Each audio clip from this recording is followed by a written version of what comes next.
Hi everybody, I'm Stephen Lamb and this is our new home on the Virtual Food Festival YouTube channel.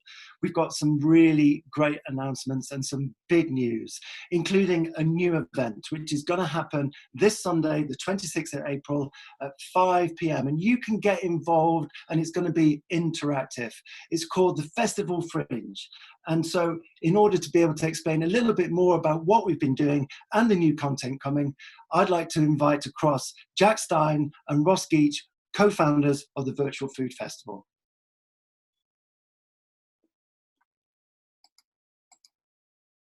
Hello, Jack, you there? Yeah, hi, sorry, I can hear you then. How are you doing? Yeah, really, really nice. Glorious day where you are. We're just going to wait for Ross to join us, and then we're going to make some really exciting announcements about the way forward for the Virtual Food Festival. First of all, just while we're waiting for Ross, you must be immensely proud of what you've created.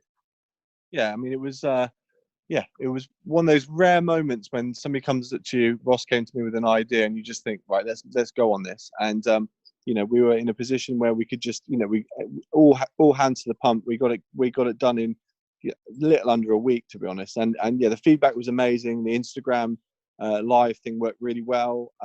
The only negative feedback really was that people felt that, especially people who aren't used to using their phones so much, just felt it'd be great to have it on TV. So that's why I think the YouTube channel is so good, because people can, on a smart TV, can watch it live, as if it's a channel. Yeah, and we're just struggling to find Ross, but I think that's absolutely a perfect way of describing it. The first food festival that we did on Instagram was great. We had a brilliant lineup. Oh, Ross is coming in now. Hi, Ross. How you doing? It's all still pretty budget. Yeah, I know. He's out working in the field, no doubt. Is he working? No, that's his drinking bench. I know that much. Is that right? You recognise that view. Yeah. So, Ross, we were just saying what a brilliant first festival it was on Instagram. And with a brilliant lineup of chefs, we had some amazing feedback.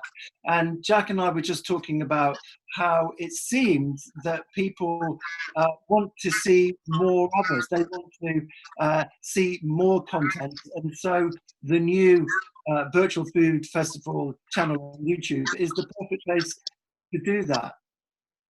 Yeah, it was the feedback I've had from people, not just people online, but people when I've dropped off veg boxes to them from a distance. They've kind of shouted out the window, "Thanks for the Virtual Food Festival, it was really good." So, are you sure that's what they were saying? No, well, that's what I wanted to hear. No, they genuinely have said it all around the areas that I delivered the veg boxes to locally. And so we just thought, if we can keep helping local suppliers, and if we can keep raising money for charities. I don't know if Jack's already spoke about the charities that we've decided. Then we just will keep doing it until people get bored of us, basically. So we're going to be calling these new bits of content Festival Fringe, and they're going to happen more regularly. We've got the first one this Sunday, the 26th at 5 p.m. on this channel, which means that we can announce how people can engage in that, and we want people to subscribe. The original idea was based around trying to support the supplier chain, people that we know in the hospitality industry that have really struggled because of the current situation. So how will the new idea still encompass that spirit? So the whole idea is the Asparagus Farm, St Enodoc Asparagus. They mainly supplied to the restaurants, and they're in the same situation as a lot of suppliers. But the reason me and Jack have decided to jump on them faster than anybody is because they've just got a 6-week season. That is it. Wow. So if we don't jump on this straight away, all their asparagus will just go to seed, and they won't end up selling it all. And it's the power of social media is amazing, because I put on Instagram last night, we're going to put St Enodoc asparagus in our farm shop, because we have some here, but we don't grow anywhere near the quantity they do. Put it in the farm shop, and just today I sold 22 bunches. That's amazing. Yeah, that's amazing. So by me hopefully promoting them, and then we can shout about them online. Hopefully Natalie, who Jack and I used to work with back at Rick Stein's Cafe years ago, she'll be able to explain all the places that you can buy the asparagus from. And basically, over 6 weeks, let's just all buy loads of St Enodoc asparagus. Yeah, perfect. And it's really tough to grow. And I do think that it's making a difference, because you're not doing this, or Jack or anybody involved in this is doing it for their own personal gain. We're all giving our time for free. But do you really think it's going to make a difference?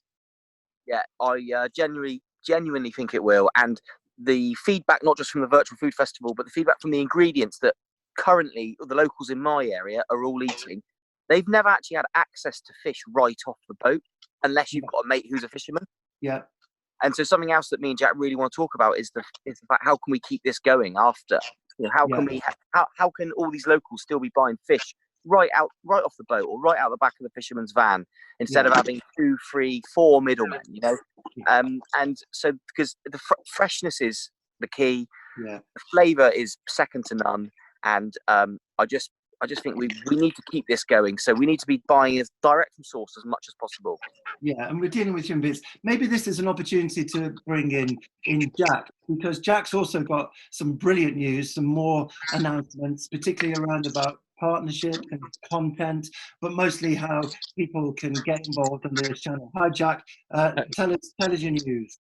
Yeah, so we're obviously really keen to work with local suppliers, and unbeknownst to me, Crowdfunder, the website that probably everyone's heard of, is actually based in Newquay. So they've approached us to say they'd like to help us to support us. So we've actually set up a Crowdfunder page, which you can access through the virtualfoodfestival.org. And on that page, we've got a couple of things that they're kind of rewards that you can contribute to. So all the money is not for profit. All the money is going to the NHS Emergency Trust and St Petrock's Homeless Trust in Truro. The first one is a premium ticket to the event. So the premium ticket holders, it's £2, and there's a certain amount of tickets which we'll make available.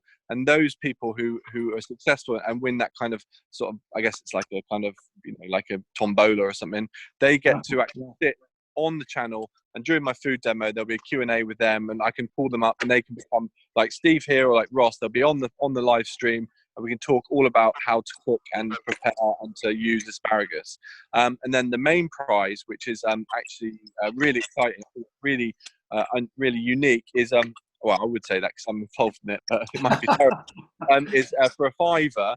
Basically, £5 donation to those charities, and the winner gets some asparagus from St Enodoc, gets some stuff from Ross's farm, gets a whole turbot from Fish for Thought, and a bottle of Rick Stein Burgundy, and it'll be sent overnight to their house. And the next day, or whenever they want to do it, I'll give them a one-to-one Zoom chat, and I'll tell them exactly how to cook a classic, Rick's classic, one of our kind of desert island dishes, if you like, which is a whole turbot with hollandaise and asparagus. And honestly, that is a money can't buy opportunity to get the best ingredients in the country right to your door the next day. And the only small downfall is having me be able to cook it, but I'll definitely entertain you, and we'll drink some wine with you at the same time. So that's an amazing prize. So thanks to all the suppliers involved in that. But for me, the big thing here is it's the crossing live. This is where I see these fringe festivals going on.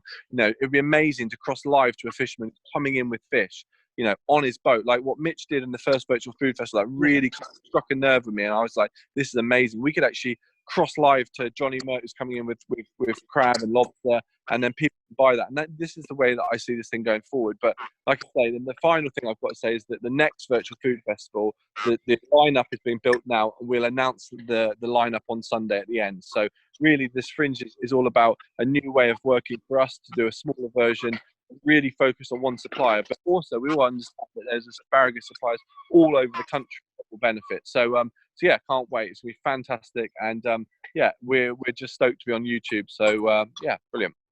Brilliant. It's so exciting, really ambitious, really fast moving, and we're all learning as we go along. But the thing that really underpins it for me is the message is clear. We're trying to support our own sector by trying to get help and commerce and some love out to those people that really underpin it. It's a brilliant project to be involved in. I'm also delighted that I'm hosting it as well. So let's just recap the first event that will be here on the Virtual Food Festival on YouTube this Sunday, the 26th at 5 p.m. And we're going to be doing our first program there. Subscribe, join us, Tell us what you think. Continue to support us and continue to support the food and hospitality sector. Guys, thanks, brilliant job, and I'll see you Sunday.